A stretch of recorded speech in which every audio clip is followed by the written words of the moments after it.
All right, welcome to your deep dive. We're going deep today Got it. into a group called the Science of Identity Foundation. You Yeah. might know them as SUF. All right.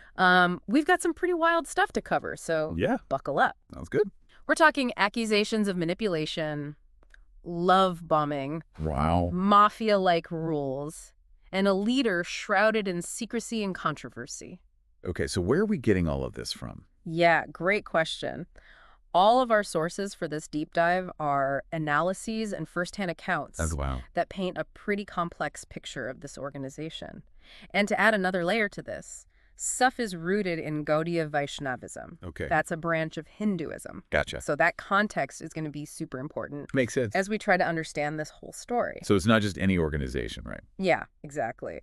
We're talking about a group that's deeply intertwined with spiritual beliefs and practices. Okay. And at the heart of it all is Chris Butler. Chris Butler. He's also known as Siddheswara within SUF. The sources describe him as a multimillionaire, Interesting. which I don't know about you, but that makes me think about the whole spirituality versus wealth thing. Yeah, you don't usually see those two things together. Right. Like, especially in a tradition like Gaudiya Vaishnavism. A spiritual leader there, they're called a Sanjasin. Sanjasim. Yeah, and that means they've renounced worldly possessions. You know, Yeah. they're all about dedicating their lives to spiritual pursuits. So not exactly the image of a multimillionaire. No, not really. So we've got this multimillionaire leading a spiritual organization that's supposed to be all about renouncing material wealth. Yeah, that's already pretty contradictory. Already a lot of questions there. Catholic. And to make things even more complicated, Butler later got married. He got married. Yeah, and in this tradition, marriage for a Sanjasin is a big no-no. So how does that work? It's like, imagine you've reached the top of a spiritual ladder, right? Okay. But then you decide to climb back down a few rungs. Interesting. Marriage is seen as a distraction, a step backward on that path to enlightenment. I see. So you can imagine the cognitive dissonance this created for his followers. Yeah. Here's this guy, they believe he's reached this high level of spiritual attainment, and then he breaks one of the fundamental vows. That's got to shake things up. It definitely did, and this contradiction led to a lot of criticism within the group. So what happened next? Well, things took a turn around 2007. Okay. Up until then, SAF operated with a decent amount of openness. Openness. Yeah, they made their teachings and materials accessible, they were recruiting new members, and the organization was growing. Sounds like they were doing pretty well. They were, but then 2007 hits, and everything changes. What do you mean? They suddenly restricted access to their teachings. Oh, wow. And not long after that, there's a wave of people leaving SAF. So a mass exodus Basically, makes you wonder what was going on behind the scene. It does, right? Like, what prompted this shift towards secrecy and why were so many people leaving? And that's where we start to dive into the allegations of control and manipulation. Control and manipulation. Yeah, the sources describe this concept called shifting perception. Shifting perception. What's that? It's basically a fancy way of saying that SIF allegedly manipulates how followers view the world. Oh, so it's like they're controlling their reality. Exactly. They only want their members to see things from SIF's perspective. So any outside information or viewpoints are basically shut down. Pretty much. Wow, that's intense. It is. And how does this tie into the restricted teachings? Well, think about it. By controlling the flow of information, they can control what their members think and believe. That makes sense. It all starts to sound very Orwellian, right? It does. But the question is, how did they achieve this shifting perception? Yeah. What tools do they use? Well, according to the sources, they had a whole arsenal of manipulation tactics. Okay, give me some examples. One tactic they allegedly used is love bombing. Love bombing. Yeah. I mean, that doesn't sound so bad on the surface. Right. It's all about showering potential recruits with affection and acceptance. So, like, making them feel special. Exactly. Like they finally found a place where they belong. It's like being wrapped in this warm, fuzzy blanket of validation. I can see how that would be appealing. But there's always a catch. There is. Oh, yeah. This intense affection, while it feels amazing at first, is often a way to create a powerful emotional dependency. So it makes it harder for people to leave. Even if they start seeing red flags. It's like a trap.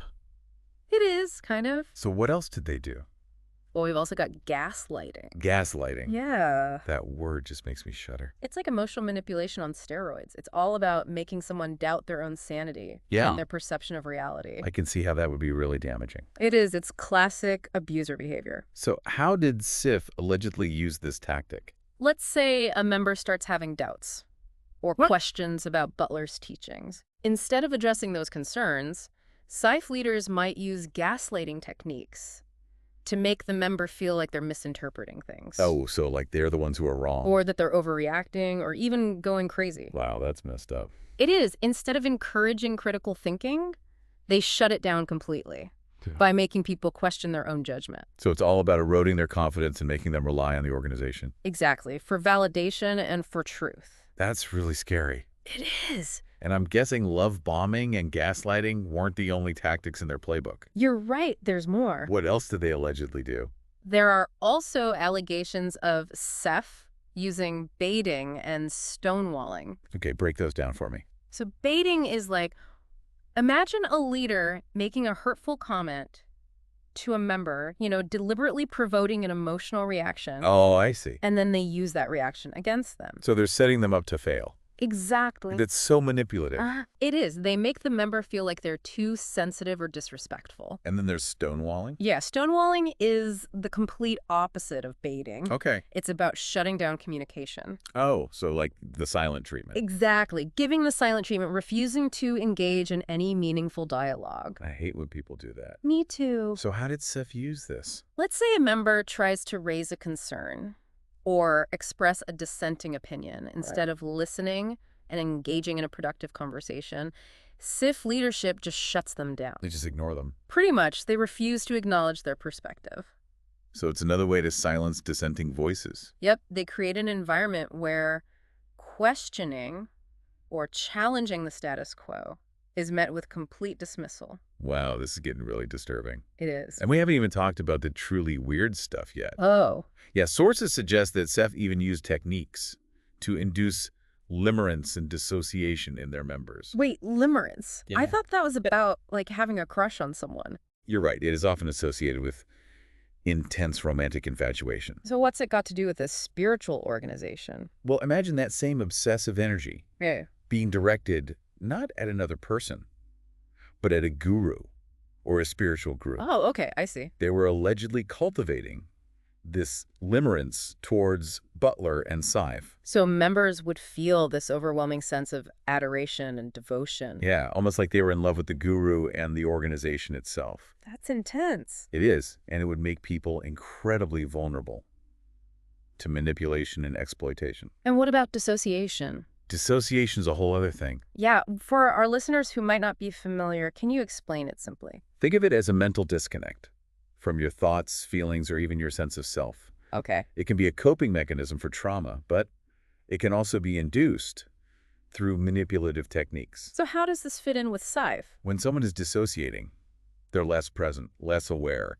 They're less likely to question things or listen to that inner voice that might be saying something's not right here. So it's like silencing their internal alarm system. Exactly. And SIF allegedly did this on purpose. That's what the sources suggest. To make their members more vulnerable. Precisely. This is getting really scary. It is. It's like they were systematically breaking people down and making them completely dependent on the organization. And that brings us to the next layer of control. The unwritten mafia-like rules. Mafia-like rules in a spiritual organization. Yeah, that's what former members describe. What kind of rules are we talking about? Well, these weren't written down anywhere. Yeah. But they were strictly enforced. Give me an example. Okay, there was the rule of no competition. No competition? Yeah, so members who wanted to start businesses That's right. had to get approval from SIF leadership. So they couldn't just do their own thing? Not without permission. That's crazy. And it raises questions about conflicts of interest. Right. Like, were they trying to protect Butler's own businesses? It seems that way. What other rules were there? Okay, there's the rule of unquestioning obedience. Oh, so like, don't question the leader. Exactly. Or the leadership in general. Makes sense if you're trying to control people. It does. What else? And then there's the rule of isolation. Isolation? Yeah, they weren't allowed to interact with other Gaudiya Vaishnava groups. So no outside contact. And even befriending ex-members is strictly prohibited. Wow. That's really isolating. It is. It's a classic cult tactic. Yeah. To control information and keep people trapped. It's like they're creating an us versus them mentality. Exactly. So we've got this tightly controlled environment where questioning is forbidden, competition is stifled, contact with the outside world is limited, and they're using all these manipulation tactics to keep members in line. It's a recipe for abuse. It is. And that's where we'll pick up in the next part of our deep dive. Looking forward to it. We'll explore the allegations of abuse within SIF. Yeah. Focusing on specific individuals who are accused of using their positions to control and intimidate others. It's going to get heavy. It is, but it's important that we talk about it. I agree. We left off talking about this hierarchy in SIF. Yeah. And how that structure could, create opportunities for abuse. Right, because hierarchy isn't inherently bad. I mean, in a lot of spiritual traditions, having teachers or guides, that can be beneficial. Sure. But the problem comes in when that hierarchy gets corrupted, Corrupted how? By power imbalances. Yeah. Lack of accountability. Okay, so it's not the hierarchy itself, but how it's used. Exactly. Like the intentions are behind it. Yeah, and in the case of SIF, the sources suggest that this hierarchy was often used to justify mistreatment and silence dissenting voices. Okay, so let's talk about specifics. Okay. Last time, you mentioned a leader named Tapasya Das. Right. Who was he? He was a high-ranking leader in the Polish branch of SIF. Okay. And he's described as someone who, really ruled with an iron fist. So like Butler's enforcer, making sure everyone stayed in line. According to former members, yeah. And there was that story about Anshu Das, right? Oh, yeah, that's a disturbing one. What happened? So Anshu Das had signed an email with the title Puke Man. Puke Man? Yeah, it seems like he meant it as a joke. Okay. But Tapasya Das, he didn't see it that way. What did he do? He used it as an opportunity to humiliate Anshu Das. Publicly? Oh, yeah. How? During a 2-day meeting, Tapasya Das kept calling Anshu Das Puke Man. In front of everyone? Everyone. That's awful. It was a deliberate attempt to demean him, strip him of his dignity. That's like high school bully stuff. It really is. But with much higher stakes. Right, because we're talking about a spiritual organization that's supposed to be about love, compassion, personal growth. And it just shows the power dynamics at play. Totally. Tapasya Das using Butler's authority to treat Anshu Das this way. And because questioning authority was, so ingrained in their culture. Anshu Das probably felt like he couldn't say anything. Exactly. So it's abuse enabled by the structure itself. That's a good way to put it. And I'm sure this wasn't an isolated incident. You're right. There are other accounts of similar behavior. From Tapasya Das. And other leaders in SIF. Silencing dissenting voices. Using shame as a weapon. It seems like that was pretty common. And there was the case of Zawishlak too, right? Yeah, he was another leader who ended up being scapegoated. For what? For issues within the group, Seems like he questions some things. So if you stepped out of line, you risked becoming the fall guy. Yeah, protect the top of the hierarchy. Classic power play. It is. And this brings us to another aspect of SIF. The allegations of financial exploitation. Right, the money. We talked about Butler being a multimillionaire, which doesn't really fit with renouncing possessions. Not really. But the sources suggest it's more than that. What do you mean? There are allegations of large donations. Donations. Being required for personal audiences with Butler. So you had to pay to meet with him. It seems that way, according to some former members. And there are claims of financial penalties, too. Penalty. For various infractions. So it's less about spiritual growth and more about money. It's starting to look that way. That's pretty disturbing. It is, especially when you consider the manipulation tactics we talked about. Right, if people are feeling emotionally dependent and afraid to question anything. It makes them easier to exploit. Absolutely. So we've got this combination of factors, the hierarchy, the obedience, the financial pressure, and a leader who's not very transparent. It's a recipe for disaster. And that's what led to the mass exodus. Around 2007, yeah. People were waking up to the red flags. And they started leaving. But SIF is still operating today. That's right. Which raises even more questions. Like, how have they managed to survive? Exactly. How have they responded to these criticisms? And what are they doing to protect their image? Lots to unpack there. We'll have to dive into those answers next time. It seems like we've only scratched the surface. We have, but we'll get to the bottom of it. In the final part of our deep dive. Okay, so SAF is still around. Yeah. They're still operating. Even with all of this Stuff that we've been talking about. Right, all the controversy. So how have they managed to survive? Well, one way to control the story is to control information. Right, like we talked about with restricting the teaching. Exactly, but it wasn't just about internal documents. That's what you mean. It was about controlling what members could see from the outside. Exactly. Trying to keep out anything that challenged their worldview. Especially anything critical of Butler or Suff. So they were trying to create their own little reality? Yeah, where their narrative is the only truth. And if anything critical did slip through... They went on the offensive. Misinformation, smear campaigns. Oh, yeah, that classic tactic. Discredit anyone who speaks out. Make them look bad. So current members would just dismiss any concerns. Exactly. Classic cult stuff. So it's not just about controlling information coming in, but also controlling how they're perceived. Right, protecting their image. And that makes people afraid to speak up. Of course, who wants to be ostracized? Or labeled a traitor. Or even sued. Like what happened with Anna Obachevska. Exactly. That sends a message. A very clear message. Don't mess with us. And it makes it so hard to know what's really going on. Like trying to solve a puzzle with half the pieces missing. But we can still draw some conclusions from the information we do have. We've got firsthand accounts, analysis of their teachings, evidence of their attempts to silence critics. And it all paints a very disturbing picture. It does. It's a cautionary tale about blind faith. The importance of critical thinking. Yeah. And those groups that offer easy answers. Right, because it's so easy to get caught up in those promises of belonging and purpose. Especially when you're feeling lost. But no group has all the answers. Definitely not. And any group that discourages questioning should be a huge red flag. Huge. So what advice would you give someone who might be considering joining a group like SIF? I'd say trust your gut. If something feels off. Yeah, if you feel pressured. Or you can't ask questions.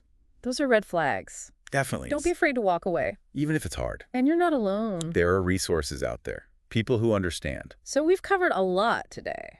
A lot. The history, the leader, the tactics, the impact. It's been a really important conversation. And even though we focused on the negative, I think there are valuable lessons here. Like what? To be discerning, to question authority, to never compromise our values. For belonging or enlightenment. Because true enlightenment comes from within. Couldn't agree more. So thank you for joining us on this deep dive. Keep asking questions, stay curious, and never stop seeking the truth.